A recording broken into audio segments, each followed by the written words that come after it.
അപ്പം നമ്മൾ ആ ഗൈഡ് ചെയ്യുന്ന ആൾ പറയുന്ന പോലെയാണ് എന്തൊക്കെ കാണണം. ഞാൻ ഇത് കാണുമെന്ന് പറയുമ്പോൾ അതാണ് അവർ കാണുന്നത്.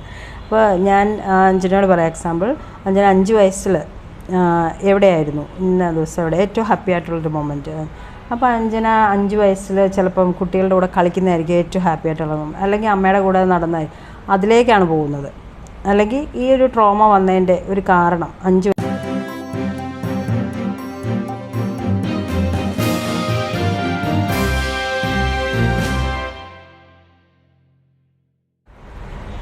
നമ്മൾ ഹിപ്നോസിസിനെ പറ്റി അല്ലെ മറ്റ് ഹീലിങ്സിനെ പറ്റി ഒരുപാട് കാര്യങ്ങൾ സംസാരിച്ചു. പക്ഷെ മാമിന് പേഴ്സണൽ എക്സ്പീരിയൻസ് ഉണ്ടാവുമല്ലോ ഇതിലേക്ക് കടന്നു വരാനായിട്ട്. എന്ന് വെച്ചാൽ പാസ്റ്റ് ലൈഫിൽ വിശ്വസിക്കുക എന്ന് പറയുമ്പം അത് എല്ലാവർക്കും സാധ്യമായ കാര്യമല്ല. അപ്പം മാമിനെ അതിലേക്ക് എത്തിച്ച കാര്യം എന്താണ്?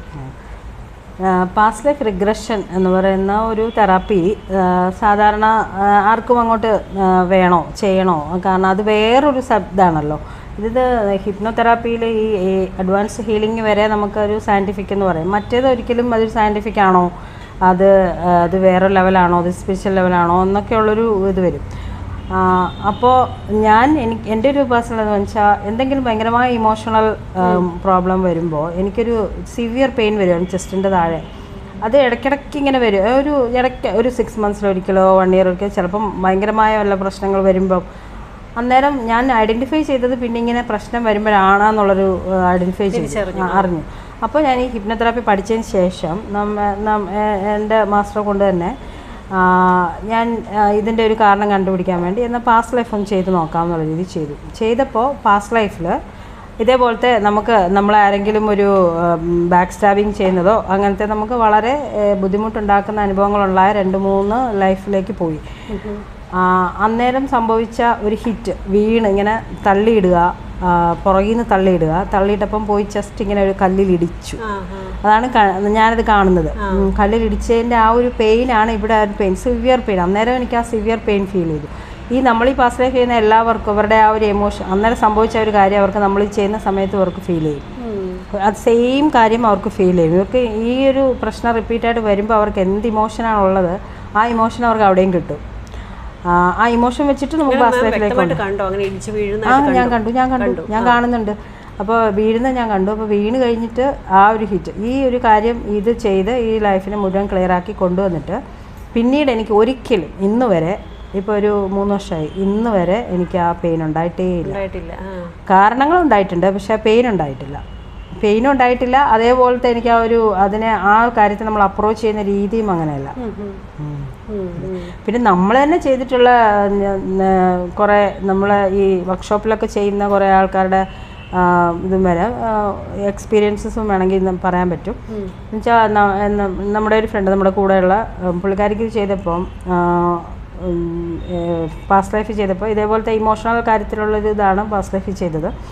അപ്പോൾ അതിൽ പാസ്റ്റ് ലൈഫിൽ പുള്ളിക്കാരി അന്നത്തെ സോള് സൂയിസൈഡ് ചെയ്തായിരുന്നു, കിണറ്റിൽ ചാടി.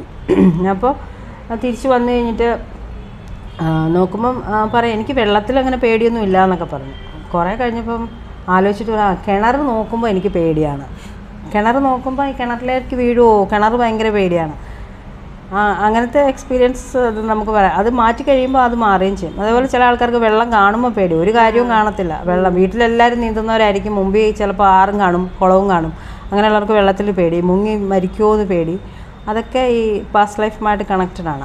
ഫോബിയാസ് മിക്കതും സ്റ്റേജ് ഫിയർ ആണെങ്കിലും, സ്റ്റേജ് ഫിയർ നമുക്ക് പാസ്റ്റ് ലൈഫ് വരെ ഒന്നും പോകേണ്ട ആവശ്യമില്ല. സ്റ്റേജ് ഫിയർ ഒക്കെ നമുക്ക് ഇതുകൊണ്ട് തന്നെ ആദ്യത്തെ ആ ലെവൽ ഹിപ്നോസിസ് കൊണ്ട് തന്നെ മാറ്റാവുന്നേ ഉള്ളൂ. അതല്ല, നായ്ക്കളെ കാണുമ്പോൾ ഭയങ്കര ഭയമുള്ളവരാണ്. എനിക്ക് തന്നെ ഇവിടെ താമസിക്കുമ്പം അനുഭവമുണ്ട്. ഇവിടെ ജോലിക്ക് വരുന്നൊരു ചേച്ചിയാണ്. പുള്ളിക്കാരി ഇവിടെ നമുക്ക് നായ ഉണ്ടെന്ന് അറിയാവുന്നതുകൊണ്ട് വേസ്റ്റൊക്കെ എടുക്കാൻ വരുമ്പം ദൂരെ മാറി നിന്ന് ഇങ്ങനെ എടുത്തുകൊണ്ട് ഒറ്റ പോക്കാണ്. ഭയങ്കര പേടി, ഒരു മാറ്റവും ഇല്ല. അപ്പൊ എനിക്ക് തോന്നുന്നു ഇതുപോലെ ആ ഫോബിയ ഏതോ ഒരു ജന്മത്തിലോ അല്ലെങ്കിൽ എന്തോ ഉണ്ടായിട്ടുണ്ട്. അതും ഉണ്ട്. പക്ഷെ ഇത് മാറ്റാൻ വേണ്ടി നമുക്ക് ഈസി ആയിട്ട് ഒരു 5 മിനിറ്റും കൊണ്ട് മാറ്റാവുന്ന മെത്തേഡ്സ് ഉണ്ട് കേട്ടോ. നമ്മളെ ന്യൂറോ ലിംഗ്വിസ്റ്റിക് പ്രോഗ്രാമിങ് NLP എന്ന് പറയുന്നത്, അതിലൊക്കെ സ്വിഷ് മെത്തേഡൊക്കെ 5 മിനിറ്റും കൊണ്ട് ആ ഫോബിയാസ് മാറ്റാൻ പറ്റും. ആ ഒരു ഫോബിയ മാറ്റാൻ പറ്റും. പിന്നെ അത് റൂട്ടിൽ മാറ്റണമെങ്കിൽ വീണ്ടും ഉണ്ടാവുകയാണെങ്കിൽ മാത്രം നമുക്ക് റൂട്ട് അന്വേഷിച്ച് പോയിട്ട് ചെയ്യാവുന്നു. ഇതിനൊന്നും നമുക്ക് ആദ്യമേ കോംപ്ലിക്കേറ്റഡ് ഇതിലേക്ക് പോകേണ്ട ആവശ്യമില്ല. നമുക്ക് അത് ക്ലിയർ ചെയ്യാവുന്ന സിമ്പിൾ മെത്തേഡ്സിൽ ചെയ്യാൻ പറ്റും. ചെയ്ത് ശരിയായില്ല എന്നുണ്ടെങ്കിൽ നമുക്ക് ഇതിലേക്ക് പോകേണ്ട ആവശ്യം വരത്തുള്ളൂ.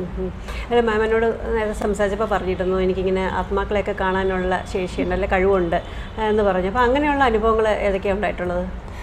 അതെന്താ വിശ്വസിക്കാൻ പറ്റാത്ത കാര്യം ആയതുകൊണ്ട് ഒരു കോൺട്രവേഴ്സ്യൽ കാര്യമാണ്, എന്നാലും പറയാം. അത് തോന്നുന്നു അത് ഒക്കെ നമ്മളൊരു ഒന്ന് സപ്രസ് ചെയ്ത് വെച്ചിരിക്കുന്ന കാര്യങ്ങളാണ്. ശരിക്കും രണ്ടാമത് ഞാനിപ്പോൾ ആക്സസ് ബാസ് കോൺഷ്യസ്നസ് ഹീലിംഗ് പഠിച്ചിട്ടുണ്ട്. അതൊരു വളരെ ഏറ്റവും പവർഫുള്ളായിട്ടുള്ള എനർജി ഹീലിംഗ് ആണ്, അറിയാമായിരിക്കുമല്ലോ.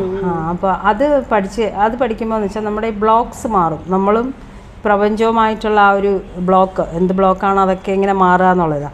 അപ്പോൾ അന്നേരം അതിൻ്റെ പഠിച്ചു കഴിഞ്ഞിട്ട് പിറ്റേ ദിവസം തൊട്ട് നമ്മൾ അങ്ങോട്ടും ഇങ്ങോട്ടും സ്വാപ്പിങ് പഠിച്ചവർ തമ്മിൽ ചെയ്യും. അന്നേരം തൊട്ട് എനിക്കിത് വീണ്ടും വന്നു. അപ്പോൾ വീണ്ടും അങ്ങനെ ഓരോരുത്തർ വരികയാണ്, നമ്മളോട് സംസാരിക്കാൻ ശ്രമിക്കുകയാണ്, അങ്ങനെ ഒരു ഇത് വരും. അപ്പോൾ അത് നമ്മൾ അത് വേണമെങ്കിൽ നമുക്കത് വേണ്ട എന്ന് വയ്ക്കാം. ആ ഒരു ഇത് വേണ്ടാന്ന് വെക്കാനുള്ള ക്ലിയറിങ് ആയിട്ടുള്ള മെത്തേഡ്സും ഉണ്ട്, അത് മാഡം പറഞ്ഞിട്ടുണ്ട് ചെയ്യാൻ. പക്ഷേ പിന്നീട് ഞാൻ വിചാരിച്ചു ആൾക്കാർക്കിപ്പം ഓരോരുത്തർ പ്രശ്നങ്ങൾ കൊണ്ടുവരുമ്പോൾ അവർക്ക് നമ്മൾ ഈ ആക്സസ് ബാസ് ചെയ്യുന്ന സമയത്ത് എന്താണ് പ്രശ്നമെന്ന് നമുക്ക് കാണാൻ പറ്റുമ്പോൾ നമുക്കത് ക്ലിയർ ചെയ്യാൻ പറ്റുമല്ലോ. അപ്പോൾ അതിൻ്റെ ക്ലിയറിങ് സ്റ്റേറ്റ്മെൻറ്റ്സ് പറഞ്ഞിട്ട് അത് ചെയ്യുന്ന സമയത്ത് അത് ക്ലിയർ ചെയ്ത് കൊടുക്കാൻ ശ്രമിക്കാറുണ്ട്. അല്ല, അങ്ങനെ പേഴ്സണാലിറ്റി വേണ്ടാന്ന് വെക്കാനുള്ള കാരണം എന്താണ്? അല്ല, പേടി എന്ന് പറഞ്ഞാൽ നമുക്ക് ഇങ്ങനെ ഒരു കാര്യം ചെയ്യാമോ, ഇത് ചെയ്യണോ, അതിലേക്ക് പോകണോ എന്നൊക്കെയുള്ളൊരു പേടി, ചെറിയൊരു പേടി. ആ പേടി മാറ്റി വെച്ചിട്ടുണ്ട്. ആ ഒരു ഒരു അഡ്വാൻസ് കോഴ്സൊന്നും ഞാൻ ചെയ്തില്ല, അത് ചെയ്യണം എന്ന് ആഗ്രഹമുണ്ട്. ഇനി ഇപ്പോഴാണെങ്കിൽ നമുക്കത് ക്ലിയർ ചെയ്യാൻ പറ്റുന്നുണ്ട്. നമ്മളിപ്പോൾ ഈ വീഡിയോ കാണുന്നവർ ചിന്തിക്കുന്നുണ്ടാവും, ഇപ്പം മാം ഇപ്പം ഡോക്ടർ ഇത്രയും കാര്യങ്ങൾ ഹീലിങ്സ് പഠിച്ചല്ലോ, അപ്പം പ്രേക്ഷകർക്കും ഇതുപോലെ താല്പര്യം ഉണ്ടാവും. താല്പര്യമുള്ളവരാണല്ലോ കാണുന്നത്. അപ്പോൾ ഇതുപോലെ ഒരുപാട് തരത്തിലുള്ള ഹീലിംഗ് പഠിച്ചാലേ ഇനി ഇതൊക്കെ നടക്കുകയുള്ളൂ, അതോ ഏതെങ്കിലും ഒന്നിൽ തന്നെ നിന്നാലും മതിയോ എന്നുള്ള സംശയം അവർക്കും തോന്നാമല്ലോ. ഇപ്പം നമുക്കിപ്പം ഒരു പേഴ്സണൽ താല്പര്യം ഉള്ളത് കൊണ്ടും മാമിന് സമയമുള്ളതുകൊണ്ടും അതിനുള്ള എന്തോ ഒരു ദൈവികമായുള്ള ഇതുള്ളതുകൊണ്ടും മാമിന് ഇത്രയും പഠിക്കാൻ സാധിച്ചു. പക്ഷേ എല്ലാവർക്കും അത് സാധിക്കണം എന്നില്ല. അപ്പോൾ അവർക്കിപ്പോൾ ഏതെങ്കിലും ഒന്ന് ഇപ്പോൾ ഹിപ്നോതെറാപ്പി എങ്കിൽ അത് പഠിച്ചാൽ മതിയോ, അല്ലെങ്കിൽ ആ ഹീലിംഗ് മാത്രം എടുത്താൽ മതിയോ, അതോ ഞങ്ങൾ ഇതെല്ലാം പഠിച്ചാൽ മാത്രമേ ഇതൊക്കെ നടക്കുകയുള്ളൂ, അല്ലെങ്കിൽ ഏത് പഠിക്കണം, ഇതിൽ ഏതാ ഏറ്റവും നല്ലത്, അത് ചൂസ് ചെയ്യാം. ഹീലറായിട്ടാണെങ്കിലും അതല്ലെങ്കിൽ അവർക്ക് സ്വന്തമായിട്ട് ചെയ്യാൻ പറ്റില്ല. ഹിപ്നോതെറാപ്പി നമുക്ക് സെൽഫ് ഹിപ്നോസിസ് ചെയ്ത് നമ്മളെ ഇതാക്കാന്നേ ഉള്ളൂ. അത് സ്വന്തമായിട്ട് അവരവർക്ക് അതുവേണ്ടിയല്ല. അതൊക്കെ നമ്മൾ തെറാപ്പി ലെവലിലാണ് ഹിപ്നോതെറാപ്പി ചെയ്യുന്നത്. പിന്നെ നമുക്ക് സ്വന്തമായിട്ട് എന്തെങ്കിലും ചെയ്യാൻ വേണമെങ്കിൽ മറ്റു കുറേ ഇതുണ്ട്. ഞാൻ സുജോക്ക് അക്യുപങ്ക്ചർ പഠിച്ചിട്ടുണ്ട്. അത് നമുക്ക് സ്വന്തമായിട്ട് വേണമെങ്കിലും നമ്മുടെ വീട്ടിലുള്ളവർക്കും ചെയ്യാൻ പറ്റും. ഹിജാമ തെറാപ്പി, കപ്പിംഗ് തെറാപ്പി, അതൊരു നല്ലൊരു, നമ്മൾ ഈ PRP ഒക്കെ ചെയ്യുന്ന പോലെ നമ്മുടെ ബോഡിയിലെ ഒരു ഭാഗത്തുനിന്ന് നമ്മൾ കുത്തി കപ്പ് വെച്ചിട്ട് ബ്ലഡ് സക്ക് ചെയ്ത് കളയാണ് ചെയ്യുന്നത്. അപ്പോൾ ആ ഭാഗത്തേക്ക് ബോഡിയുടെ മുഴുവൻ ഭാഗത്തു നിന്നുള്ള ലിംഫ് ആൻഡ് ബ്ലഡ് സർക്കുലേഷൻ അങ്ങോട്ട് വരികയാണ്. അപ്പോൾ ആ ഇമ്പ്യൂറായിട്ടുള്ള ഇതെല്ലാം നമ്മൾ കളയുമ്പോൾ പുതിയൊരു റീജനറേഷൻ ഉണ്ടാവുകയാണ് ചെയ്യുന്നത്. അപ്പം നമുക്കിപ്പോൾ കയ്യിലൊരു വേദന, ടെന്നീസ് എൽബോ എന്നിരിക്കട്ടെ, അവിടെ നമ്മളത് ചെയ്ത് കഴിഞ്ഞാൽ ഒരു റീജനറേഷനാണ്, റെജുവിനേഷൻ മാതിരി സെൽസെല്ലാം റീജനറേറ്റ് ചെയ്യുകയാണ് ചെയ്യുന്നത്. അപ്പോൾ അസുഖം കംപ്ലീറ്റ് ആയിട്ട് മാറുകയാണ് ചെയ്യുന്നത്. അതാണ് ഈ കപ്പിംഗ് തെറാപ്പി. കപ്പുണ്ട്. അതൊരു വേറെ തെറാപ്പിയാണ്. അത് ആയുർവേദത്തിലുള്ള നമ്മുടെ രക്തമോക്ഷം എന്ന് പറയുന്നതിൽ അത് തന്നെയാണ്. പക്ഷേ ഇത് ഹിജാമ എന്ന് പറയുമ്പോൾ അത് നമ്മൾ യുനാനി മെഡിസിനിലാണ് കൂടുതലായിട്ട് ഉപയോഗിക്കുന്നത്. അറേബ്യൻ കൺട്രീസിലൊക്കെ വളരെ ഫേമസ് ആയിട്ടുള്ളൊരു ഇതാണ്. ടെന്നീസ് എൽബോ പോലെ തന്നെ ടെന്നീസ് എൽബോ നമ്മുടെ back pains, disc problems, inflammation, arthritis, പിന്നെ അസുഖം വരാതിരിക്കാൻ വെരിക്കോസ് വെയിനൊക്കെ നല്ല എഫക്റ്റീവാണ്. പിന്നെ അസുഖം വരാതിരിക്കാൻ നമ്മൾ പ്രിവെൻറ്റീവായിട്ടും ഇത് ഉപയോഗിക്കാൻ പറ്റും. ഈ പറഞ്ഞ പോലെ നമ്മളൊരു പ്യൂരിഫിക്കേഷൻ നടക്കുവാണ്. നമ്മൾ ഇമ്പ്യൂർ ബ്ലഡ് എടുക്കുക, അല്ലെങ്കിൽ ഇമ്പ്യൂർ ആയിട്ടുള്ള ഈ ലിംഫാറ്റിക് ഫ്ലൂയിഡ് എല്ലാം എടുക്കുകയാണ്. എന്നിട്ട് ഒരു പ്യുവർ ആയിട്ടുള്ളത് അവിടേക്ക് വരികയാണ്. അപ്പോൾ ആ ഒരു റീജനറേഷൻ നടക്കുന്നുണ്ട്. വരില്ല. നമ്മൾ ഈ വലിയ ഫൈറ്റേഴ്സൊക്കെ എന്താണ് പറയുന്നത്, ബോക്സിങ്ങിൻ്റെ ആൾക്കാർ, മസിൽസ് ഡെവലപ്പ് ചെയ്യുന്ന ആൾക്കാർ, ജിം ട്രെയിനേഴ്സ്, അവരൊക്കെ ഹിജാമ റെഗുലറായിട്ട് ചെയ്യാറുണ്ട്. കാരണം ആ മസിൽസ് ഡെവലപ്പ് ചെയ്യുന്ന സമയത്ത് ആ ബോഡിയിൽ സംഭവിക്കുന്ന ഒരു ഭയങ്കരമായ ടൈറ്റ്നസ് ഉണ്ട്. ആ ടൈറ്റ്നസ് മാറ്റാനും ഇതേപോലെ ഒരു റെജുവിനേഷൻ വരുത്താനും ഇത് ഹെർണിയക്കൊക്കെ ഇത് പോസിബിൾ ആണോ? ഹെർണിയ പോലുള്ള ഇല്ല, ഹെർണിയക്ക് പോസിബിൾ പറ്റില്ല. പിന്നെ ക്യാൻസർ പോലുള്ളതാണെങ്കിൽ ഇല്ല. നമ്മൾ ക്യാൻസർ, ഞാൻ ആ ഒരു വശത്തോട്ടൊന്നും പോകുന്നതേ ഇല്ല. കാരണം ക്യാൻസറിനുള്ള നമുക്ക് വേണമെങ്കിൽ ഈ ഹിപ്നോതെറാപ്പിയൊക്കെ വെച്ചിട്ട് നമുക്ക് അവർക്കൊരു തെറാപ്പി കൊടുക്കാൻ പറ്റും. ഇത് ഈ പറയുന്ന പോലെ ഏതെങ്കിലും ഒരു കാരണമാണോ എങ്കിൽ നമുക്ക് ആ കാരണം മനസ്സിൽ ആ കാരണത്തിലോട്ടുള്ള അത് കട്ട് ചെയ്ത് വിടുക. അപ്പം എങ്ങനെ അവർക്ക് ക്യൂർ വരും എന്ന് നോക്കിയിട്ട് അവർക്ക് ക്യൂർ വരുത്താൻ പറ്റും. പക്ഷേ നമ്മളതൊന്നും ഒന്ന് ചാലഞ്ച് ചെയ്യുന്നില്ല, ഒന്ന് ക്ലെയിം ചെയ്യുന്നൊന്നുമില്ല. അത് ശരിയല്ല. അതുകൊണ്ട് എക്സ്പീരിയൻസ് എത്ര വന്നാലേ നമുക്ക് ഇതുകൊണ്ട് എക്സ്പീരിയൻസ് വന്നാൽ നമുക്ക് ക്ലെയിം ചെയ്യാൻ പറ്റത്തുള്ളൂ. പക്ഷേ ആക്സസ് ബാർസിലും ഇതേപോലെ മാറാത്ത രോഗങ്ങൾക്ക് ആക്സസ് ബാർസ് ചെയ്യുമ്പോഴും ചേഞ്ചസ് വന്ന് ആൾക്കാർക്ക് ഇമ്പ്രൂവ്മെൻറ്റ്, അത് ഒത്തിരി എക്സ്പീരിയൻസ് ഉള്ള ലോകം മുഴുവനുള്ളതാണല്ലോ access bars therapy. Healing, energy healing വേറെ ഒന്ന്, ഹിപ്നോതെറാപ്പി വേറെ ഒന്ന്. ഇപ്പോൾ ഹിപ്നോതെറാപ്പിയിൽ ഇപ്പം ഹിപ്നോസിസ് ചെയ്യുമ്പം ട്രാൻസിലേക്കാണല്ലോ പോകുന്നത്, ഒരു പ്രത്യേക ഒരു മാനസികാവസ്ഥയിലേക്ക് പോവുകയാണ്. അപ്പോൾ ശരിക്കും അവർ ആ ഫീൽ ചെയ്യുന്ന ഒരു റിലാക്സേഷൻ മാത്രമാണോ? ശരിക്കും അവരുടെ ഉള്ളിലൂടെ എന്തൊക്കെയായിരിക്കും പോവുക എന്ന് വെച്ചാൽ അവർ തൊട്ട് മുമ്പേ ഒരു സാധാരണ വ്യക്തിയായിട്ട് വന്നു, പിന്നെ ഇതിലേക്ക് കടന്നു പോകുമ്പോൾ ഉണ്ടാകുന്ന ട്രാൻസ്ഫോർമേഷൻസ് എങ്ങനെയായിരിക്കും? ഇത് എല്ലാവരും വിചാരിക്കും നമ്മളൊരാളെ നമ്മൾ ടി വിയിൽ സിനിമയിലൊക്കെ കാണുന്നത് എങ്ങനെയാണല്ലോ, ഹിപ്നോതെറാപ്പി ചെയ്തിട്ട് അവരുടെ ഉള്ളിലുള്ള ഇങ്ങനെ എടുക്കുക, അങ്ങനത്തെ ഒരു ഇതാണ് ഇതിൽ കണ്ടുവച്ചിരിക്കുന്നത്. പക്ഷേ ഹിപ്നോതെറാപ്പി ചെയ്യുമ്പം നമുക്കൊന്നും അറിയില്ല, എന്ത് വേണമെങ്കിലും ചെയ്യാം, വേണമെങ്കിൽ ആ തെറാപ്പിസ്റ്റിന് എന്ത് വേണമെങ്കിലും ചെയ്യാം, വേറൊരാൾക്ക് നമ്മളെ അങ്ങനെയൊക്കെയാണ്. പക്ഷേ അങ്ങനെയൊന്നുമല്ല. നമ്മൾ അവരെ ഒന്ന് റിലാക്സ് ആക്കി കഴിഞ്ഞാൽ ആദ്യം നമ്മളവരോട് പറയാം, നിങ്ങളുടെ കയ്യിൽ ഞാനൊന്ന് തൊടും, അല്ല നിങ്ങളുടെ നെറ്റിയിൽ ഞാനൊന്ന് തൊടും എന്ന് പറഞ്ഞാൽ ആ ഭാഗത്ത് തൊടുമ്പം അവർക്ക് റെസ്പോൺസ് ഉണ്ടാവത്തില്ല. പക്ഷേ അതല്ലാതെ ശരീരത്തിൻ്റെ ഏതെങ്കിലും ഒരു ഭാഗത്ത് ഹിപ്നോസിസിലായിരിക്കും നമ്മളൊന്ന് ടച്ച് ചെയ്താൽ പെട്ടെന്ന് അവർക്ക് അറിയാനും പറ്റും, പെട്ടെന്ന് അവർക്ക് ഉണരാനും പറ്റും. അത്രയും വളരെ ഡീപ്പായിട്ടുള്ള ഫോക്കസിലാണ് ഇരിക്കുന്നത്. അത് നമ്മൾ സബ് കോൺഷ്യസിൽ പോകാമെന്ന് പറഞ്ഞാൽ അത്ര ഒരു കോൺഷ്യസ് ലെവൽ, ഒത്തിരി ഒരു മെഡിറ്റേഷൻ ചെയ്ത് ആ ഒരു ഇതിൽ പോകുന്ന ആ ഒരു ലെവലിലേക്കാണ് ഈ പോകുന്നത്. ഡീപ്പായ ഏറ്റവും നല്ലൊരു ഫോക്കസിലേക്കാണ് പോകുന്നത്. എന്നാലല്ലേ നമുക്ക് ഇവിടവും കഴിഞ്ഞ് അവിടവും ഉള്ള കാര്യങ്ങൾ കാണാൻ പറ്റത്തുള്ളൂ. അത്രയും ഫോക്കസിലാണ് ഇരിക്കുന്നത്. അപ്പോൾ ചെറുതായൊരു ടച്ച് പോലും അവരറിയും. നമ്മളാരെയും ടച്ച് ചെയ്യാറില്ല. നമ്മൾ ചെയ്യുമ്പോൾ ടച്ച് ചെയ്യേണ്ട ആവശ്യമില്ല. നമ്മൾ ആളിനോട് സംസാരിക്കത്തേ ഉള്ളൂ. സംസാരിച്ചിട്ടാണ് അവർ. പിന്നെ ചിലതിൽ നമ്മൾ ചില മെത്തേഡ്സ് ഉണ്ട്, ഇങ്ങനെ ആ മെത്തേഡ്സ് യൂസ് ചെയ്യുന്ന മാത്രം. കണ്ണടച്ച് കഴിഞ്ഞാൽ പിന്നെ നമ്മൾ അവരോട് സംസാരിക്കേണ്ട ആവശ്യം മാത്രമേ ഉള്ളൂ. ഏതെങ്കിലും ഒരു ഇതിൽ അവരെ ടച്ച് ചെയ്യണമെന്നുണ്ടെങ്കിൽ നമ്മൾ ആദ്യം പറയും, നിങ്ങളുടെ കയ്യിൽ ഞാൻ ടച്ച് ചെയ്യുന്ന, നെറ്റിയിൽ ഞാൻ ടച്ച് ചെയ്യുന്ന, ആ ഒരു സബ് കോൺഷ്യസിലേക്ക് പോകുന്നതിന് മുമ്പായിട്ട് തന്നെ നമ്മൾ പറയും. ആ ഒരു സജഷനിൽ തന്നെയാണ് അവർ പോകുന്നത് ഉണരുന്നത് വരെ. അവർക്ക് അനുഭവിക്കാൻ പറ്റുന്നതെന്ന് വെച്ചാൽ ഇപ്പം ഞാനായാലും അനുഭവിക്കാൻ പറ്റുന്നത് നമ്മൾ ഡീപ്പായ ഒരു റിലാക്സേഷനിലേക്ക് പോകും. എന്തൊക്കെയാണ് നമ്മൾ അനുഭവിക്കുന്നത് നമുക്ക് depends on the person. Guide ചെയ്യുന്ന ആയതുകൊണ്ട് ഇപ്പം ഞാൻ ഗൈഡ് ചെയ്തിട്ടാണ് ഒരാൾ പോകുന്നത്. അപ്പം നമ്മൾ ആ ഗൈഡ് ചെയ്യുന്ന ആൾ പറയുന്ന പോലെയാണ് എന്തൊക്കെ കാണണം, ഞാൻ ഇത് കാണുമെന്ന് പറയുമ്പോൾ അതാണ് അവർ കാണുന്നത്. അപ്പോൾ ഞാൻ അഞ്ജനയോട് പറയാം, എക്സാമ്പിൾ അഞ്ജന 5 വയസ്സിൽ എവിടെയായിരുന്നു, ഇന്ന ദിവസം എവിടെ ഏറ്റവും ഹാപ്പി ആയിട്ടുള്ളൊരു മൊമെൻറ്റ്. അപ്പോൾ അഞ്ജന 5 വയസ്സിൽ ചിലപ്പം കുട്ടികളുടെ കൂടെ കളിക്കുന്നതായിരിക്കും ഏറ്റവും ഹാപ്പി ആയിട്ടുള്ള മൊമെൻറ്റ്, അല്ലെങ്കിൽ അമ്മയുടെ കൂടെ നടന്നായി അതിലേക്കാണ് പോകുന്നത്. അല്ലെങ്കിൽ ഈ ഒരു ട്രോമ വന്നതിൻ്റെ ഒരു കാരണം 5 വയസ്സിൽ ഉണ്ടെങ്കിൽ അത് കാണും എന്ന് പറയുമ്പോൾ അത് ഉണ്ടെങ്കിൽ അത് കാണും. അപ്പോൾ അത് ഗൈഡഡ് ആണല്ലോ, നമ്മൾ ഗൈഡ് ചെയ്യുന്നതാണ്. അപ്പോൾ അവർ പോവല്ല, നമ്മൾ ഗൈഡ് ചെയ്ത് കൊണ്ടുപോവാണ്. ചോദിക്കുമ്പോൾ അസ്വസ്ഥമാവുന്നതായിട്ട് കണ്ടിട്ടുണ്ട്. അത് ആ സമയത്ത് അവർക്ക് ഭയങ്കര എന്തെങ്കിലും പീഡനങ്ങൾ അനുഭവിച്ചിട്ടുണ്ട്, ഒട്ടും ഇഷ്ടമില്ലാത്ത കാര്യങ്ങളും കൂടെ പോയെങ്കിൽ ഭയങ്കരമായിട്ട് ഡിസ്റ്റർബ്ഡ് ആവും. ചിലപ്പോൾ അവരെ നമ്മൾ തിരിച്ചു കൊണ്ടുവന്നിട്ട് പിന്നെയും കൊണ്ടുപോകേണ്ടി വരും. കരയും. മിക്കവരും ഭയങ്കരമായിട്ട് കരയുകയും ഭയങ്കര ഇമോഷൻസ് സംസാരിപ്പിക്കുകയാണല്ലോ നമ്മൾ ചെയ്യുന്നത്. അപ്പോൾ ഭയങ്കരമായിട്ട് കരയും. അല്ലാതെ തന്നെ ഈ ഹീലിംഗ് നടക്കുന്ന സബ്ലിമിനൽ ചേമ്പറാണെങ്കിൽ പോലും കരയുകയും അവരുടെ ബോഡിയിൽ വരുന്ന ചേഞ്ചസ് ഒക്കെ നമ്മൾ അറിയും. കാരണം അവരതിൽ കൂടെ കടന്നു പോകുന്നുണ്ട്. അവർ പറയുന്നില്ലെന്നേ ഉള്ളൂ, നമ്മൾ ചോദിക്കാത്തതുകൊണ്ട് അവർ പറയുന്നില്ല. പക്ഷെ അവരതിൽ കൂടെ ഒക്കെ കടന്നുപോയിട്ടാണ്, അവരുടെ സബ് കോൺഷ്യസ് മൈൻഡ് അതിൽ കൂടെ ഒക്കെ കടന്നുപോയിട്ടാണ് ഇതെല്ലാം ചെയ്തിട്ട് തിരിച്ചു വരുന്നത്. ശരിക്കും നമ്മൾ ഉറക്കത്തിൽ ചിലപ്പം ഒരുപാട് ഭയക്കുന്ന സ്വപ്നങ്ങൾ കാണാറുണ്ട്, ഞെട്ടി ഉണരാറുണ്ട്. അപ്പം ആ ഒരു അവസ്ഥ അല്ലേ ശരിക്കും അത് വിത്തൗട്ട് ഹിപ്നോസിസ് ആണ് നമ്മൾ അങ്ങനെ കാണുന്നത്. അപ്പോൾ ഏതാണ്ട് അതുമായിട്ടൊരു ഉറക്കത്തിന് തൊട്ട് മുമ്പുള്ളൊരു ഇതാണ്. നമ്മളിപ്പോൾ കുട്ടികൾ പണ്ടൊക്കെ അല്ല എപ്പോഴും പറയും, കിടക്കുന്നതിന് മുമ്പ് നിങ്ങൾ പ്രാർത്ഥിച്ചിട്ട് കിടക്കണം. പ്രാർത്ഥിക്കുന്നത് എന്താണ്? നാളെ എനിക്ക് ഇന്നത് വേണം, നാളെ എനിക്ക് അത് ചെയ്യണം. ഉറങ്ങുന്നതിന് തൊട്ട് മുമ്പുള്ള ഒരു സ്റ്റേജാണ് ഈ ഹിപ്നോട്ടിക് സ്റ്റേജ്, ആ ആൽഫ സ്റ്റേജ്, മനസ്സിൻ്റെ ആ ഒരു സ്റ്റേജ്. അന്നേരം നമ്മൾ ആഗ്രഹിക്കുന്നതൊക്കെ നടക്കും എന്നാണ്. ആ ഒരു സ്റ്റേജിൽ കൊണ്ടുപോയിട്ടാണ് നമ്മളിതും ചെയ്യിപ്പിക്കുന്നത്. അപ്പോൾ നമ്മുടെ സബ് കോൺഷ്യസ് മൈൻഡാണ് എവേക്ക് ആയിട്ടുള്ളത്.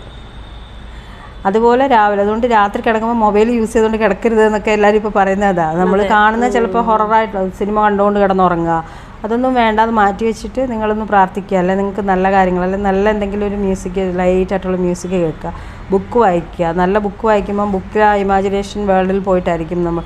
അപ്പോൾ അതൊക്കെ നമ്മുടെ ഒരു ക്രിയേറ്റിവിറ്റി ഇമ്പ്രൂവ് ആകുന്നതാണ്. ലൈഫും ഓവറോൾ ലൈഫിൻ്റെ വെൽബീയിങ്ങിനും നല്ലതാണ്. ഒരുപാട് കുട്ടികൾക്കാണെങ്കിലും ഈ അഡിക്ഷൻസ്, അതായത് മൊബൈൽ അഡിക്ഷൻ ആണെങ്കിലും ഗാഡ്ജറ്റ്സിൻ്റെ അഡിക്ഷൻ ആണെങ്കിലും ഒക്കെ ഉള്ളതുകൊണ്ട് പലപ്പോഴും പഠിത്തത്തിൽ കോൺസെൻട്രേറ്റ് ചെയ്യാൻ പറ്റുന്നില്ല. അവർക്ക് വീട്ടുകാർ പറഞ്ഞാൽ മക്കൾ കേൾക്കുന്നില്ല. അവർ വീട്ടിൽ നിന്ന് പുറത്തേക്ക് ഇറങ്ങി പോവുക, അല്ലെങ്കിൽ വീട്ടിലെ റൂം അടച്ച് അകത്ത് കിടന്ന് ഉറങ്ങുക, പിന്നെ അടുത്ത ദിവസം രാവിലെ ആയിരിക്കും കാണുന്നത്. അങ്ങനെ ഞാൻ ഒരുപാട് പേരൻസിൻ്റെ സൈഡിൽ നിന്ന് കേൾക്കാറുണ്ട്. പക്ഷേ ഒന്നും പറഞ്ഞിട്ട് കാര്യമില്ല. പറഞ്ഞു കഴിഞ്ഞാൽ അവർക്ക് സങ്കടപ്പെട്ട് അല്ലെങ്കിൽ ദേഷ്യപ്പെട്ട് റൂമിൽ അടച്ച് ഇരിക്കുന്നൊരു ശീലം. അപ്പോൾ അതിൽ നിന്നൊക്കെ അവരെ പുറത്തു കൊണ്ടുവരണമെങ്കിൽ ഇങ്ങനത്തെ ഉള്ള മൊഡാലിറ്റീസ് തന്നെ ആയിരിക്കും നല്ലത്. തീർച്ചയായിട്ടും മെഡിസിൻ കൊടുത്ത് ഇവരെ മാറ്റാൻ പറ്റില്ല. പിന്നെ അവർ വില്ലിങ് ആയിരിക്കണം. നമ്മൾ ഈ കൊണ്ടുവരുന്ന ഹിപ്നോതെറാപ്പി ചെയ്യണമെങ്കിൽ ഒരു 12 വയസ്സെങ്കിലും കഴിയുന്നവർക്ക് നമ്മൾ നോർമൽ ഹിപ്നോതെറാപ്പി ചെയ്യാൻ പറ്റും. മറ്റേ റിഗ്രഷനൊക്കെ നമ്മൾ 16-18 വയസ്സൊക്കെ, കാരണം അവർക്കത് മനസ്സിലാക്കി നമ്മൾ റെസ്പോണ്ട് ചെയ്യാൻ പറ്റുന്ന ഒരു ഏജിലേ ചെയ്യത്തുള്ളൂ. ചെറിയ കുട്ടികൾക്കെന്ന് പറയുമ്പോൾ നമുക്ക് ഈ ഒരു ഇന്നർ ചൈൽഡ് ഹീലിംഗ് ചെയ്യാൻ പറ്റും. അല്ലെങ്കിൽ കുട്ടികൾക്ക് തന്നെയുള്ള NLPയിൽ തന്നെ കുറേ ട്രീറ്റ്മെൻറ്റ് മെത്തേഡ്സ് ഉണ്ട്. അത് ചെയ്യാൻ തെറാപ്പീസ് ഉണ്ട്, അത് ചെയ്ത് കൊടുക്കാൻ പറ്റും. കുട്ടികളുടെ പഠനം ഇമ്പ്രൂവ് ചെയ്യാൻ, കൊച്ചു കുട്ടികളുടെ കാര്യം ഞാൻ പറയുന്നത്. ഒരു 12 വയസ്സൊക്കെ കഴിഞ്ഞാൽ നമുക്ക് ഇങ്ങനത്തെ തെറാപ്പീസ് എല്ലാം കുട്ടികൾക്ക് ചെയ്യാൻ പറ്റും. ഒരു ആയുർവേദ ഡോക്ടർ എന്ന നിലയിൽ മാം ഇത് പഠിച്ചു കഴിഞ്ഞപ്പോൾ എന്തൊക്കെ ഗുണങ്ങളാണ് മാമിന് കൂടുതലായിട്ട് തോന്നിയിട്ടുള്ളത്? അത് ഗുണങ്ങളേ ഉള്ളൂ. വെച്ചാൽ ഞാനിപ്പോൾ അധികം മരുന്നുകൾ കൊടുക്കാതെ, അല്ലെങ്കിൽ വീണ്ടും വീണ്ടും ഈ പറയുന്ന റിപ്പീറ്റ് ആവുന്ന രോഗങ്ങൾക്ക്, എക്സാമ്പിൾ ഇപ്പോൾ ഒരു അലർജി ഡിസീസ് വരികയാണ്. എനിക്ക് ഭയങ്കര അതിശയമായിട്ട് തോന്നിയിട്ടുള്ളതാണ് ചില അലർജി കേസസ് ചെയ്ത്. ചൊറിഞ്ഞ് ചുമന്നായിട്ടൊക്കെ ആയിരിക്കും ആൾ വന്നിരിക്കുന്നത്. തുടങ്ങുമ്പം വരെ തുടങ്ങിക്കഴിയുമ്പോൾ പിന്നെ റിലാക്സിൽ പോകുമ്പോൾ അതങ്ങ് മാറും നോക്കാം. ഇത് തെറാപ്പി ചെയ്ത് കഴിഞ്ഞിട്ട് അന്നേരം തന്നെ ഒന്നും കാണാനില്ല. പിറ്റേ ദിവസം ആൾ വിളിച്ചിട്ട് പറയാം, മാഡം ഞാൻ ഇന്നും മെഡിസിൻ കഴിച്ചില്ല, ഞാൻ നാളെ പറയും ഞാൻ ഇന്നും കഴിച്ചില്ല. അവർ തന്നെ ഭയങ്കര ഒരു അതിശയത്തിൽ, ഒരു സന്തോഷത്തിൽ പറയുമ്പോൾ നമുക്ക് ഭയങ്കരമായൊരു സന്തോഷമാണത്. അപ്പോൾ ആയുർവേദ ഡോക്ടർ എന്നല്ല, ആർക്കായാലും അതൊരു സന്തോഷമുള്ളൊരു നിമിഷങ്ങൾ തന്നെയാണ്. നമ്മളിപ്പോൾ മരുന്ന് അത്രയും കൊടുക്കണ്ടല്ലോ. ചികിത്സിക്കുമ്പം ചില അസുഖങ്ങൾക്ക് എന്തായാലും മരുന്ന് കൊടുത്ത് ചികിത്സിച്ചേ പറ്റത്തുള്ളൂ. ചില അസുഖങ്ങൾക്ക് പോലും മനസ്സുമായിട്ട് ബന്ധമുള്ളതുകൊണ്ട് തന്നെ നമുക്ക് ഈ തെറാപ്പികൾ ചെയ്യുമ്പം വേഗത്തിൽ ഹീലാവും.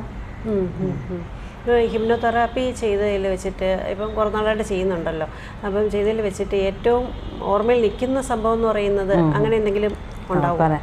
എനിക്ക് പെട്ടെന്നൊരു അതിശയമല്ല, ഒരു പ്ലസൻറ്റ് സർപ്രൈസ് തോന്നിയ ഒരു കാര്യമെന്ന് വെച്ചാൽ, ഒരാൾ 12 വയസ്സ് തൊട്ട്, അയാളിപ്പോൾ 48 വയസ്സുണ്ട്, 12 വയസ്സ് തൊട്ട് സ്മോക്കിംഗ് തുടങ്ങിയതാണ്. അയാൾക്ക് കുറച്ച് കഴിഞ്ഞപ്പോൾ പിന്നെ അയാൾക്ക് ബാത്റൂമിൽ പോകണമെങ്കിൽ രാവിലെ തുടങ്ങുന്നത് ഒരു സ്മോക്കിൽ കൂടെയാണ്. ഒരു 48 ആയിട്ട് 45 ഒക്കെ ആയ സമയത്ത് അയാൾക്ക് കാർഡിയാക് പ്രോബ്ലം ഉണ്ടായി. അപ്പോൾ സ്മോക്കിംഗ് നിർത്തണം എന്ന് പറഞ്ഞു. സ്മോക്കിംഗ് മാത്രം വിളിക്കുന്നത്, പുള്ളി എക്സസൈസ് ചെയ്യുന്നുണ്ട്, ജിം ചെയ്യുന്നുണ്ട്, എല്ലാം ചെയ്യുന്നു, പക്ഷേ സ്മോക്കിംഗ് നിർത്താനേ പറ്റുന്നില്ല. അപ്പോൾ എൻ്റെ അടുത്ത് വന്നു, നമ്മൾ തെറാപ്പി ചെയ്തു. ഇതാണ് ചെയ്തത്, റിഗ്രഷനാണ് ചെയ്തത്. അത് സബ്ലിമിലാണ് ചെയ്തത്. കാരണം പുള്ളിക്ക് എന്താണ് സംഭവിച്ചത്, എന്തുകൊണ്ടാണ് തുടങ്ങിയതൊന്നും ചെയ്യണ്ട, ഇങ്ങനെ തന്നെ ചെയ്താൽ മതി എന്ന്. അപ്പോൾ എന്നെ കൊണ്ടൊന്നും പറയിക്കണ്ടെന്നൊക്കെ ആദ്യം തന്നെ പറഞ്ഞു. അപ്പോൾ ആൾക്കാർക്ക് അതൊരു പേടിയാണ്, നമ്മൾ എന്തനുഭവിച്ചു എന്നൊക്കെ ഇവർ അറിയുമോ എന്നൊക്കെയാണ്. അപ്പോൾ അതറിയാതെ തന്നെ നമുക്ക് ചെയ്യാൻ പറ്റും, ഈസിയായിട്ട് ചെയ്യാൻ പറ്റും. പുള്ളിക്ക് അത് ചെയ്തു, പോയി, ആൾ സന്തോഷത്തോടെ പോയി. അത് കഴിയുമ്പോൾ നമ്മൾ കുറച്ചൊരു ഫ്യൂച്ചർ പേസിങ് എന്ന് പറയും. ഫ്യൂച്ചറിൽ ഇപ്പോൾ നാളെ മുതൽ എന്തൊക്കെ ചെയ്യണം എന്നൊക്കെ കുറേ കാര്യങ്ങളും കൂടെ നമ്മൾ കൊടുക്കുമല്ലോ. അപ്പോൾ അതിൽ ആൾക്കാർ പെട്ടെന്ന് അങ്ങ് ചേഞ്ച് ആവും. അവരുടെ ആ ഒരു വിഷമം മാറുക, അല്ലെങ്കിൽ ടെൻഷൻ മാറുക. ബിസിനസ്സുകാർക്കൊക്കെ ഭയങ്കര ടെൻഷനുള്ളത്. അപ്പോൾ ആ ടെൻഷൻ മാറുക, ആ ഒരു ഇതിൽ ഒരു എനർജിയിൽ പുള്ളി പോയി. എന്നിട്ട് പിറ്റേന്ന് ആയപ്പോൾ വൈകുന്നേരമായിട്ടും ഒന്നും കോളൊന്നും കണ്ടില്ല. രാത്രി ആയപ്പോൾ എന്നെ വിളിച്ചിട്ട് പറയാം, മാഡം ഞാൻ രാവിലെ സിഗരറ്റ് വലിക്കാൻ മറന്നുപോയി കേട്ടോ. അതെനിക്കൊരു ഭയങ്കര അതിശയം. ഞാൻ വിചാരിച്ചൊരു 2-3 ദിവസം കൊണ്ടൊക്കെ ആയിരിക്കും കുറേ. പിറ്റേ ദിവസം അയാൾ സിഗരറ്റ് വലിക്കാൻ മറന്നുപോയി എന്ന് പറയുമ്പോൾ അതെന്തൊരു വലിയൊരു അത്ഭുതമാണല്ലേ. പിന്നെ ആ ഒരു വളരെ അത്ഭുതകരമായൊരു ചികിത്സ, അത് പഠിക്കാൻ പറ്റിയതിലും ചെയ്യാൻ പറ്റുന്നതിലും എനിക്ക് ഒത്തിരി സന്തോഷം. ദൈവത്തിനോട് നന്ദി. ഒരു ലൈഫ് സേവിങ് ടെക്നിക്ക് എന്ന് പറഞ്ഞാൽ നമ്മൾ എത്ര മരുന്ന് കഴിച്ചാലല്ലേ, എത്ര കൗൺസിലിംഗ് കൊടുത്താലും മാറാത്തൊരു കാര്യം നമുക്ക് ഇങ്ങനെ ഒരു മൊഡാലിറ്റിയിലൂടെ മാറുക എന്ന് പറയുന്നത്. അതേപോലെ മദ്യപാനം ആയാലും എന്തായാലും ഏത് അഡിക്ഷനാണ്. ഇപ്പോൾ ചില ആൾക്കാർ നമ്മൾ കണ്ടിട്ടുണ്ട് വെയിറ്റ് കുറയ്ക്കാൻ വേണ്ടി ഭയങ്കര ഹാർഷ് ഡയറ്റൊക്കെ ചെയ്യും. ഒരു 3 മാസമൊക്കെ ഡയറ്റ് ചെയ്ത് കഴിഞ്ഞിട്ട് 10 കിലോ ഒക്കെ കുറഞ്ഞെന്നിരിക്കട്ടെ, എന്നിട്ട് ആ സന്തോഷത്തിലായിരിക്കും. ഒരു 6 മാസം കഴിഞ്ഞ് ആളെ കാണുമ്പോൾ ആൾ വീണ്ടും ആ പഴയതിലേക്കായിരിക്കും. അതിൻ്റെ ഇയാൾക്ക് ഈ തടി കൂടുന്നത് ചിലപ്പോൾ ബിഞ്ച് ഈറ്റിംഗ് കൊണ്ടായിരിക്കും. അവളുടെ ഈറ്റിംഗ്, അവരുടെ ആ രീതി, അല്ലെങ്കിൽ എക്സസൈസ്, മടി, ഇങ്ങനെ പല കാര്യങ്ങളുണ്ടല്ലോ. ചിലർക്ക് ഹോർമോൺ ഇംബാലൻസ് ആയിരിക്കും. ഹോർമോൺ ഇംബാലൻസ് വരാനുള്ള കാരണം തന്നെ നമ്മുടെ പിറ്റ്യൂട്ടറി, തൈറോയിഡ്, ഹൈപ്പോതലാമസ്, ആ ഒരു ഇംബാലൻസ് വരുന്നതാണ്. അപ്പോൾ ആ ഇംബാലൻസ് കറക്റ്റ് ചെയ്യാനുള്ള ഏറ്റവും നല്ല മെത്തേഡാണ് നമ്മൾ മെഡിറ്റേഷൻ ചെയ്യുക. ഡീപ്പ് മെഡിറ്റേഷൻ ചെയ്യുക, കുറേ നാൾ മെഡിറ്റേഷൻ ചെയ്യുക. അതിനെക്കാട്ടിലും എഫക്റ്റാണ് ഹിപ്നോതെറാപ്പി. അപ്പോൾ ഹിപ്നോതെറാപ്പി ഈ ആൾക്കാരൊന്നും ചെയ്യേണ്ട ആവശ്യമില്ല, നമ്മളാണ് ചെയ്യുന്നത്. അപ്പോൾ ഈ മെഡിറ്റേഷൻ ചെയ്യുക, അത് ചെയ്യുക എന്നൊക്കെ പറയുമ്പോൾ ആൾക്കാർക്ക് കുറേ നാൾ ചെയ്യണ്ടേ. ഒരാളിത് ചെയ്യണം എന്നുണ്ടെങ്കിൽ കുറേ നാൾ, അയാളുടെ ലൈഫിൽ ഒരു 1-2 വർഷം അയാൾ ഒരൊറ്റ സെഷൻ കൊണ്ട് നമ്മളിത് മാറ്റിക്കൊടുക്കുക എന്ന് പറയുമ്പം നല്ലതാണ്. മാം അപ്പം ചെയ്യുന്ന എറണാകുളത്താണ് താമസവും, പിന്നെ ഈ സെൻറ്റർ വീട്ടിൽ തന്നെയാണോ ചെയ്യുന്നത്? ഞാൻ ഈ ഹിപ്നോതെറാപ്പിയൊക്കെ വീട്ടിൽ തന്നെയാണ്, ഹോം കൺസൾട്ടേഷൻ തന്നെയാണ്. ക്ലിനിക്ക് തൊട്ടടുത്ത്, മറ്റിത് ചെയ്യാനുള്ളത് വേറൊരു ക്ലിനിക്കുണ്ട്. എറണാകുളത്ത് എവിടെയായിട്ടാണ് വരുന്നത്? എറണാകുളത്ത് കച്ചേരിപ്പടി ആണല്ലേ. പിന്നെ ഞാൻ ഞാൻ ഇടയ്ക്ക് ദുബായിൽ പോകുന്നുണ്ട്. അപ്പോൾ ദുബായിലും തെറാപ്പി ചെയ്യുന്നുണ്ട്. പിന്നെ ട്രിവാൻഡ്രത്തും ക്ലയൻസ് ഉള്ളതനുസരിച്ച് വന്നിട്ട് ചെയ്യുന്നുണ്ട്. പിന്നെ അല്ലാത്തവർക്ക് ഓൺലൈനായിട്ട് ചെയ്യാം. ഓൺലൈനായിട്ട് നമുക്ക് ഈസി ആയിട്ട് ചെയ്യാൻ പറ്റും. ഓൺലൈനായിട്ട് ചെയ്യാം. അല്ല, അവർക്ക് ഇപ്പം നേരിട്ട് കണ്ട്, അല്ലെങ്കിൽ ഇപ്പം ഇത് ഈ പറഞ്ഞ ഹിപ്നോതെറാപ്പി ആകുമ്പോഴേ ഈ പറഞ്ഞ പോലെ റിലാക്സ് ചെയ്യണം. അപ്പോൾ അവരുടെ വീട്ടിൽ ഇരുന്നല്ലേ ചെയ്യുക. അപ്പോൾ അവരുടെ സ്വസ്ഥമായിട്ടിരിക്കുന്ന അവരുടെ റൂമിലോ കട്ടിലോ അല്ലേ കസേരയിലോ എവിടെയെങ്കിലും ഇരുന്നിട്ട് അത് വീഡിയോ കോളിലേ ചെയ്യാൻ പറ്റത്തുള്ളൂ. വീഡിയോ കോൾ നമുക്ക് ആളിനെ കാണണം. ആള് ഇപ്പം ട്രാൻസിൽ പോയോ, അല്ലെങ്കിൽ ഇപ്പം എന്ത് ഹാലിലാണെന്നുള്ളത് നമുക്ക് കാണണമല്ലോ. കണ്ടുകൊണ്ടേ ചെയ്യാൻ പറ്റത്തുള്ളൂ. അത്രയും സമയം ഒരു വീഡിയോ കോളിലായിരിക്കണം. വേറെ ഡിസ്റ്റർബൻസ് ഒന്നും ഉണ്ടാകാൻ പാടില്ല, ആരും വന്ന് വിളിക്കാൻ പാടില്ല, വേറെ ശബ്ദങ്ങളൊന്നും ഉണ്ടാകാൻ പാടില്ല. അത്രേ ഉള്ളൂ. അപ്പോൾ നമുക്ക് ഒരു ഫസ്റ്റ് ലെവൽ ഹിപ്നോതെറാപ്പി ചെയ്യാൻ പറ്റും.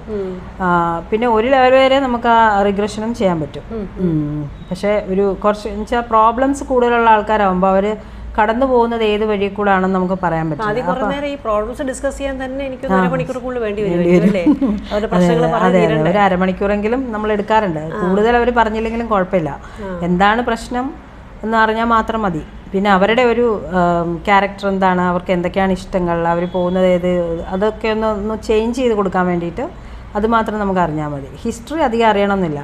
അത് ഒരാൾ വരുമ്പോൾ അവർക്ക് നമ്മളോട് കുറേ പറഞ്ഞാലേ ഒരു സമാധാനം കിട്ടത്തുള്ളൂ. അതിന് വേണ്ടിയിട്ട് നമ്മളത് കേൾക്കുന്നു എന്ന് മാത്രമേ ഉള്ളൂ. എന്താണ് അവരുടെ പ്രോബ്ലം എന്ന് മാത്രമേ സത്യം പറഞ്ഞാൽ അറിഞ്ഞാൽ മതി. പിന്നെ എങ്ങനെയാണ് ജീവിക്കുന്നത്, അവരുടെ ഒരു ലൈഫ് എന്താണ്, അതും കൂടെ ഒന്ന് അറിഞ്ഞാൽ അതനുസരിച്ച് മാറ്റങ്ങൾ വരുത്തി കൊടുക്കാൻ വേണ്ടിയിട്ട് അതും കൂടെ നമ്മളൊന്ന് അത് നമ്മൾ അപ്പോയിന്റ്മെന്റ് എടുത്തിട്ടേ ചെയ്യത്തുള്ളൂ. അപ്പോയിന്റ്മെന്റ് കൂടെ ചെയ്യാൻ പറ്റും. സാധാരണ രാവിലെ 11 മണി തൊട്ട് വൈകിട്ട് 6 മണി വരെയാണ്. രാത്രിയോ അല്ലെങ്കിൽ പകലോ? അല്ലല്ല, രാത്രി ബുദ്ധിമുട്ടായിരിക്കും. രാത്രി ഉറങ്ങിപ്പോവും മിക്കവരും. റിലാക്സ് ചെയ്യുന്ന ഒരു സമയമാകുമ്പം രാത്രി ഉറങ്ങിപ്പോവും. പിന്നെ ഇത് ചെയ്യുമ്പോൾ തലേദിവസം കുറച്ച് നന്നായിട്ട് ഉറങ്ങുകയോ ലൈറ്റ് ഫുഡ് കഴിക്കുക, അങ്ങനെ കുറച്ചൊരു എനർജറ്റിക്, സാധാരണ പറയുന്നത് റിലാക്സ് ഒത്തിരി ഇത് റിലാക്സ് ഇച്ചിരി എനർജറ്റിക് ആയിട്ടിരിക്കണം. നമ്മളാണ് അവരെ റിലാക്സ് ആക്കുന്നത്. അവർ നമ്മൾ ചോദിക്കുന്നതിന് മറുപടി പറയാനുള്ളൊരു എനർജി, മീൻസ് ആ ഒരു ബോധം, ഒത്തിരി അങ്ങ് ഉറങ്ങിപ്പോവരുത്. അപ്പം നേരിട്ടാണ് കാണേണ്ടതെങ്കിൽ വിളിച്ചിട്ട് ടൈം അപ്പോയിൻമെന്റ് എടുത്തിട്ട് എന്തിനായാലും അപ്പോയിൻമെന്റ് എടുത്തിട്ടേ നമുക്ക് ചെയ്യാൻ പറ്റുള്ളൂ. കാരണം ഒരു പ്രിപ്പറേഷൻ വേണം. അവരോട് പറയുന്നത് ഏകദേശം 1 മണിക്കൂർ അല്ലെങ്കിൽ 2 മണിക്കൂർ വേണ്ടി വരും. അപ്പം അതിനനുസരിച്ച് പ്രിപ്പയർഡ് ആയിട്ട് വരാൻ പറയുമായിരിക്കും അല്ലേ? ഫാമിലി ആയിട്ട് വന്നാലും ആ വ്യക്തി ഹിപ്നോതെറാപ്പി ചെയ്യുമ്പം എപ്പോഴും കൂടെ ഒരാൾ നമ്മുടെ അടുത്താണ് വരുന്നതെങ്കിൽ കൂടെ ഒരാൾ ഇങ്ങനെ കൂടെ കൊണ്ടുവരണം. നമ്മളത് അവർക്ക് റെക്കോർഡ് ചെയ്ത് വേണമെന്നുണ്ടെങ്കിൽ നമ്മൾ ചെയ്യുന്നത് നമ്മൾ റെക്കോർഡ് ചെയ്ത് കൊടുക്കും. നമ്മളും അതേപോലെ ഒരു ഫയൽ സൂക്ഷിക്കും. റെക്കോർഡ് ചെയ്ത് കൊടുക്കുന്ന വെച്ചാൽ വീഡിയോ ആയിട്ടാണോ? വീഡിയോ അല്ല, ഓഡിയോ. എന്താണ് ചെയ്യുന്നത്? റെക്കോർഡ് ചെയ്ത് കൊടുക്കല്ല, റെക്കോർഡ് ചെയ്ത് അവരെ എന്തെങ്കിലും സംശയമാണ്. ചില ആൾക്കാർക്കൊന്നും വേണ്ടാന്ന് പറയും. ചില ആൾക്കാർക്ക് നിങ്ങൾ എന്തെങ്കിലും ചെയ്തോ എന്നുള്ളൊരിത് വരത്തില്ലേ. അതിന് നമ്മുടെ ഒരു ഇതിന് വേണ്ടിയിട്ട്, പ്രിക്കോഷന് വേണ്ടിയിട്ട് നമ്മൾ കുറച്ച് ആൾക്കാരെങ്ങനെയാണെന്ന് നോക്കിയിട്ട് നമ്മൾ റെക്കോർഡിങ് ചെയ്യാറുണ്ട്. റെക്കോർഡിങ് ചെയ്തിട്ട് അത് ഓഡിയോ ഇല്ലെങ്കിൽ നമ്മൾ വീഡിയോ റെക്കോർഡിങ് ചെയ്യാറുണ്ട്. മിക്കവരുടെയും ചെയ്യാറുണ്ട്. പിന്നെ അവരോട് ചോദിച്ചിട്ട് ഡിലീറ്റ് ചെയ്ത് കളയും. അവർക്ക് വേണമെന്നുണ്ടെങ്കിൽ അവർക്ക് കാണണമെന്നുണ്ടെങ്കിൽ കാണാം, എന്നിട്ട് നമ്മളത് അപ്പോൾ തന്നെ ഡിലീറ്റ് ചെയ്ത് കളയും. അതൊരു നമ്മുടെ ഒരു പ്രിക്കോഷൻ്റെ ഇതാണ്. കാരണം ഈ വരുന്ന ആളിനോ അല്ലെങ്കിൽ അവരുടെ ബന്ധുക്കൾക്കോ ആർക്കെങ്കിലും തോന്നി ഇവരെന്തായിരിക്കും ഇവരോട് പറഞ്ഞു കൊടുത്തിരിക്കുക, നാളെ ഇപ്പോൾ ഹസ്ബൻഡ് വൈഫും കൂടി ഇതാണ്, വൈഫ് നാളെ മുതൽ ഹസ്ബൻഡിനോട് വേറെ രീതിയിലാണ് ബിഹേവ് ചെയ്യുന്നതെങ്കിൽ അയാൾ വിചാരിക്കും ചിലപ്പം ഭയങ്കര ഒരു നാഗിങ് ഹസ്ബൻഡ് ആയിരിക്കും.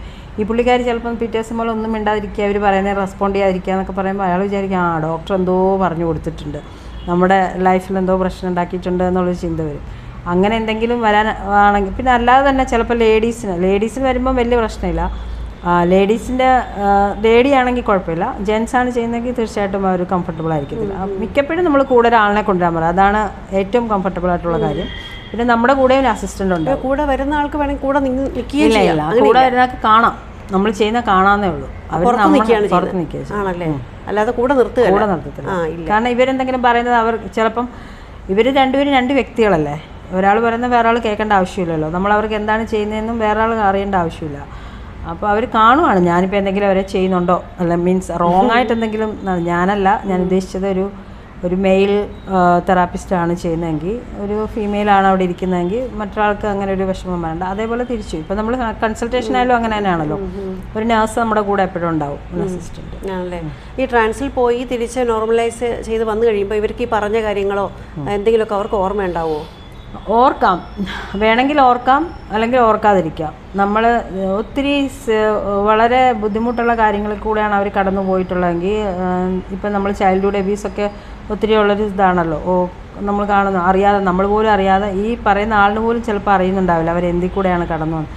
അത് ചിലപ്പം പാസ്റ്റ് ലൈഫിലായിരിക്കാം, പാസ്റ്റിലായിരിക്കാം, ചെറിയ പ്രായത്തിലായിരിക്കാം. ഓർമ്മയില്ലാത്ത, നമുക്ക് ഓർമ്മയുള്ളത് കുറച്ച് കാര്യങ്ങളല്ലേ ഉള്ളൂ. അപ്പോൾ ഓർമ്മയില്ലാത്ത സമയത്ത് നടന്നിട്ടുള്ള കുറേ കാര്യങ്ങളിൽ കൂടെ അവർ കടന്നു പോകുമ്പം ചിലപ്പം നമ്മുടെ അച്ഛനും അമ്മയും നമ്മളോട് ഇങ്ങനെ പെരുമാറിയെന്ന് പോലും ചിലപ്പോൾ അറിയത്തില്ലായിരിക്കും. ഈ ഗർഭപാത്രത്തിൽ കിടക്കുന്ന അവിടെയാണ് പ്രോബ്ലം എന്ന് അറിഞ്ഞിട്ട് നമ്മളെ ഗർഭപാത്രത്തിൽ കിടക്കുന്ന ആ ഗർഭസ്ഥ ശിശുവിനോട് ചോദിക്കുകയാണ് എന്താണ് അവിടെ സംഭവിക്കുന്നതെന്ന് ചോദിക്കുമ്പോൾ അച്ഛനും അമ്മയും തമ്മിൽ വഴക്കാണ്. എന്താ കാര്യം? എന്നെ വേണ്ടാന്നാണ് പറയുന്നത് എന്ന് വരെ പറയും. അപ്പോൾ അതൊക്കെ ഭയങ്കര ഒരു ട്രോമ അല്ലേ, കേൾക്കുന്ന കുട്ടിക്ക് ഭയങ്കര. അതായിരിക്കാം ആ കുട്ടിയുടെ ഇപ്പോഴത്തെ അവസ്ഥയുടെ കാര്യം. ഇപ്പോൾ സെൽഫ് എസ്റ്റീം ഇല്ലായിരിക്കുക, അല്ലെങ്കിൽ പ്രോക്രാസ്റ്റിനേഷന് കറക്റ്റായിട്ട് ഗോൾ അച്ചീവ് ചെയ്യാൻ പറ്റായിരിക്കും, അതൊക്കെ ചിലപ്പോൾ അതായിരിക്കും കാര്യം. പക്ഷേ ഈ കുട്ടിക്കത് ഓർമ്മയില്ല. അപ്പോൾ നമ്മളത് ഓർമ്മിപ്പിച്ച് അവരെ അത് വീണ്ടും അതിലേക്ക് കൊണ്ടുപോകേണ്ട ആവശ്യമില്ലല്ലോ. അപ്പോൾ നമ്മൾ ലാസ്റ്റ് തെറാപ്പി കഴിയുമ്പോൾ നിങ്ങൾ ഈ കണ്ടതെല്ലാം നിങ്ങൾ മറക്കും, നിങ്ങൾക്ക് വന്ന ചേഞ്ചസ് പെർമനൻ്റ് ആയിരിക്കും എന്നൊരു സജഷൻ കൊടുത്തിട്ടാണ് കൊണ്ടുവരുന്നത്. അപ്പോൾ പിന്നെ അവർക്ക് ഓർമ്മ കാണത്. അല്ലെങ്കിലും കറക്റ്റായിട്ടൊന്നും ഓർമ്മ കാണത്തില്ല, ചെറിയ ചെറിയ അവിടെ ഇവിടെയൊക്കെ ഒരു ഓർമ്മ കാണും. അതിൻ്റെ ആവശ്യമില്ല, അങ്ങനെ ചെയ്ത് കൊടുക്കും. പക്ഷെ എന്തായാലും അത് കഴിയുമ്പോഴത്തേക്ക് എന്തോ ഒരു വലിയൊരു ക്ലിയർ ആയി റിലാക്സ്ഡ് ആയിട്ടുള്ള ഒരു ഫീൽ. മനസ്സ് മാത്രമല്ല, ലൈഫ് തന്നെ ചേഞ്ച്. ലൈഫിൽ നമ്മുടെ അതുവരെ നമുക്ക് ചെയ്യാൻ പറ്റാതിരുന്ന പല കാര്യങ്ങൾ നമ്മൾ ചാടിക്കയറി ചെയ്യും. ചില ആൾക്കാർക്ക് ഭയങ്കര ക്രിയേറ്റിവിറ്റി, പാട്ട് പാടാനൊക്കെ തുടങ്ങും, അങ്ങനെയൊക്കെ വരുന്നുണ്ട്. അവർക്ക് ഒളിഞ്ഞു കിടന്ന പല കാര്യങ്ങളും പെട്ടെന്ന് ഇങ്ങനെ പുറത്തേക്ക് വരും. സാധാരണഗതിയിൽ അപ്പോൾ 3 സെഷൻസ് ആണ് മാം കൊടുക്കാറുള്ളത്. ചിലർക്ക് ഒന്നുകൊണ്ടും ഓക്കെ ആവാറുണ്ട്. ഒരു സെഷൻ കൊണ്ട് പോകുന്ന ആൾക്കാരുണ്ടോ? ഇല്ല, 3 വരെയൊന്നും ഈ ക്യൂറിങ്ങിന് വേണ്ടി 3 വരെയൊന്നും പോവാറില്ല. അതിന് മുമ്പ് തന്നെ ക്യൂറിങ്. അത് 3 അടുപ്പിച്ചടുപ്പിച്ചാണോ? അല്ല, ഒരാഴ്ച കഴിഞ്ഞിട്ട് ഒന്ന് ചെയ്യും, 2 ആഴ്ച കഴിഞ്ഞിട്ട് 3-ാമത്തെ ചെയ്യും. അത് കഴിഞ്ഞ് പിന്നെ അടുത്ത 2 ആഴ്ച. അടുത്ത 2 ആഴ്ച കഴിഞ്ഞിട്ട്. അപ്പോൾ ഏകദേശം ഒരു മാസം ടൈം എടുക്കും. അതുകൊണ്ട് തന്നെ ഒരു വലിയൊരു മാറ്റമാണ് സംഭവിക്കുന്നത്. കുട്ടികൾക്ക് ഇപ്പോൾ നമുക്ക് പറഞ്ഞാൽ പഠന വൈകല്യമുള്ള കുട്ടികളില്ല, പഠിക്കാൻ ബുദ്ധിമുട്ട്, അല്ലെങ്കിൽ നാളത്തേക്ക് അവർ ഒരു ടൈം ടേബിൾ ഉണ്ടാക്കി അതനുസരിച്ച് പോകാൻ പറ്റുക, അവരെ ഹെൽപ്പ് ചെയ്യാൻ നന്നായിട്ട് പറ്റും. അത് അവർക്ക് നമ്മൾ ഇതേപോലെ തന്നെ അവരെ ഒരു റുട്ടീനിലേക്ക് കൊണ്ടുവരികയാണ് ചെയ്യുന്നത്. ഒരു ചിട്ടയായ ജീവിതം നയിക്കാനായിട്ട് അവരെ കൊണ്ട് സഹായിക്കാൻ പറ്റും അല്ലേ? ഓക്കെ. അപ്പം ഒരുപാട് കാര്യങ്ങൾ ശരിക്കും പറഞ്ഞാൽ ഹിപ്നോതെറാപ്പി വഴി എന്തോരം മാറ്റമാണല്ലോ ഒരാളുടെ ജീവിതത്തിൽ കൊണ്ടുവരാൻ പറ്റിയത്. മാം ഒരുപാട് കാര്യങ്ങൾ പഠിച്ചിട്ടുണ്ട്, പക്ഷെ എല്ലാം കൂടെ പഠിക്കണമെന്ന് നമ്മൾ പറയുന്നില്ല. പക്ഷെ പഠിപ്പിച്ചു കൊടുക്കുന്നുണ്ടോ? ഇല്ലല്ലോ, ഹീലിംഗ് ആണല്ലോ. ഞാനൊന്നും പഠിപ്പിച്ചു കൊടുക്കില്ല.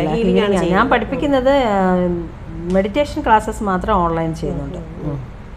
Reiki, meditation, yoga, inner child healing, ഹിജാബ്, അങ്ങനെ ഒരുപാട് അല്ലേ, ഒരുപാട് കാര്യങ്ങൾ. അങ്ങനെ പിന്നെയുണ്ട് ഡോൺ തെറാപ്പി, സുജോക്ക്, കുറെ തെറാപ്പീസ് നമ്മളെ ഓരോരോ സമയം. തെറാപ്പി നമ്മൾ സംസാരിച്ചില്ല, അത് അലൈൻമെന്റ് ആണല്ലേ, അലൈൻമെന്റ് ആണ്, കറക്റ്റ് ചെയ്യുന്ന കാര്യമാണ്.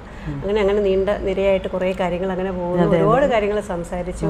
അപ്പോൾ ഇവിടം വരെ വന്ന് ഇത്രയും കാര്യങ്ങൾ നമ്മുടെ പ്രേക്ഷകർക്ക് വേണ്ടി ഷെയർ ചെയ്ത മാമിന് ഒരുപാട് നന്ദി. എന്തായാലും മാം സജീബ അല്ലേ, സജീബ എം സാഹിബ് മാമിൻ്റെ പേര് കുറച്ച് നീണ്ട പേരാണ്. Doctor Sajeeba M Sahib. അപ്പം നമ്മുടെ നാട്ടിലും വിദേശത്തും ഒക്കെ ജോലി ചെയ്ത് ഒരുപാട് എക്സ്പീരിയൻസ് ഉള്ള വ്യക്തിയാണ്. പിന്നെ ഒരു ലേഡിയായിട്ടുള്ള ഒരു ഗുണം എന്ന് പറയുമ്പോഴത്തേക്കും ഒരു സ്ത്രീകൾക്കും ഇതിലേക്ക് വരാം എന്നുള്ളൊരു ഗുണമുണ്ട്. ചിലപ്പം പുരുഷന്മാരാകുമ്പോൾ ചിലപ്പോൾ ചിലർക്കൊരു മടിയുണ്ടാവും. അപ്പം ആ ഒരു കാര്യത്തിൽ നമുക്ക് സേഫാണ്. അപ്പം എല്ലാം കൊണ്ടും നന്നായിട്ട് പോട്ടെ എന്ന് ഞാനും പ്രാർത്ഥിക്കുന്നു. ഒരുപാട് പേരിലേക്ക് ഹീലിംഗ് എത്തട്ടെ, ഒരുപാട് പേർക്ക് പ്രയോജനപ്പെട്ടെ, കുട്ടികൾക്കായാലും വലിയവർക്കായാലും എല്ലാവർക്കും മാമിൻ്റെ ഹീലിംഗ് തെറാപ്പി പ്രയോജനപ്പെട്ടെ എന്ന് പ്രാർത്ഥിക്കുന്നു. അപ്പം മാമിനെ നേരിട്ട് കോൺടാക്ട് ചെയ്യാൻ നേരത്തെ പറഞ്ഞ പോലെ തന്നെ അപ്പോയിൻമെൻറ്റ് എടുക്കുക. ഓൺലൈനായിട്ടും ഓഫ്ലൈനായിട്ടും ഒക്കെ ഹീലിംഗ് ചെയ്യുന്നുണ്ട്. എന്നെ കൂടുതലായിട്ട് അറിയാൻ താല്പര്യമുള്ളവർ ഒരു കമൻറ്റ് ബോക്സിൽ ചോദിക്കുക, അല്ലെങ്കിൽ മാമിനെ നേരിട്ട് വിളിച്ച് സംസാരിക്കുക അല്ലേ. അപ്പോൾ എറണാകുളത്താണ് സ്ഥലം. അപ്പോൾ ഇതുവരെ വീഡിയോ കണ്ടിരുന്ന എല്ലാ പ്രേക്ഷകർക്കും വളരെ നന്ദി. പിന്നെ നമസ്കാരം.